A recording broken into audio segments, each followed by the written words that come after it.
Di antara lain yang dititah oleh Kebawah Duli Mahmud Tuanku ialah berkenaan sokongan terhadap padi 5 kali 2 tahun. Berikut ialah pelan projek padi 5 kali dalam tempoh 2 tahun. Bagi Jabatan Mada dalam jelapang, projek penambaan padi 5 kali tahun telah dilaksanakan pada tahun 2023 di kawasan sawah seluas 169.2 hektar yang melibatkan seramai 111 orang pesawah. Lokasi yang terlibat adalah Kampung Titi Gajah A, Titi Baru. Direkodkan bahawa purata hasil tuaian keseluruhan projek bagi musim tambahan tersebut adalah pada 4.39 tan per hektar. Pencapaian musim tambahan ini telah meningkat sebanyak 5.8% berbanding purata hasil 2 musim sebelumnya hanya pada kadar 4.15 tan per hektar sahaja.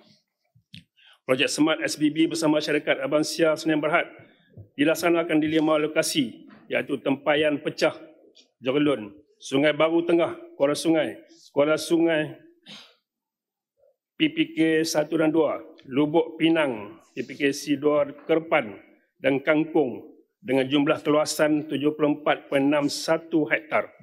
Purasa hasil yang diperoleh bagi musim 2 2022 dan musim 1 2023 masing-masing adalah 6.06 tan per hektar dan 6.60 tan per hektar. Projek Smart SBB ala Sikincan, insya-Allah yang amat berhormat, kita buat lepas ini ala Kedah.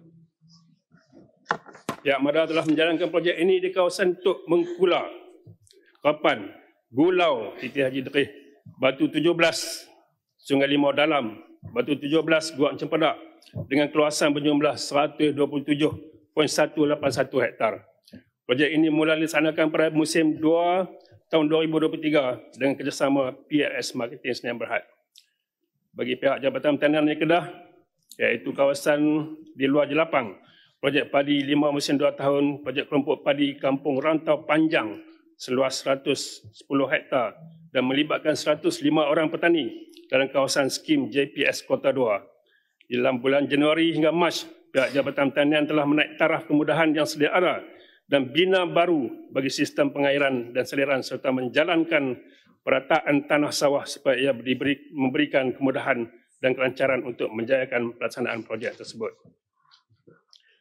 Bagi penanaman musim 5 kali 2 tahun dimulakan dalam bulan April 2023, dituai dalam bulan Ogos 2023. Hasil keseluruhan 588,110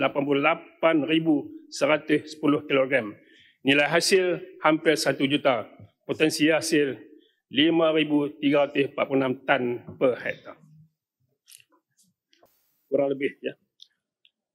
Ahli yang berhormat, rancangan di pihak Jabatan Kuasa Pertanian Negeri Kedah untuk mewujudkan kawasan bagi tujuan penyelidikan berkaitan padi sedang berjalan di kawasan seluas 20.5 hektar di Kampung Sungai Mati Tobiak, Pendang, serta di beberapa kawasan terbiar lain yang mendapat sokongan dari sesama penduduk tempatan.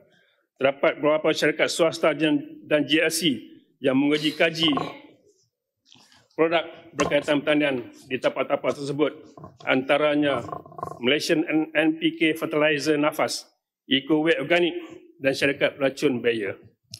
Tujuan diadakan test plot ataupun tapak ujian ini adalah bertujuan untuk mengenal pasti teknologi dan cara pertanian yang terkini yang dapat dikongsi bersama-sama petani dan pesawah kita semua.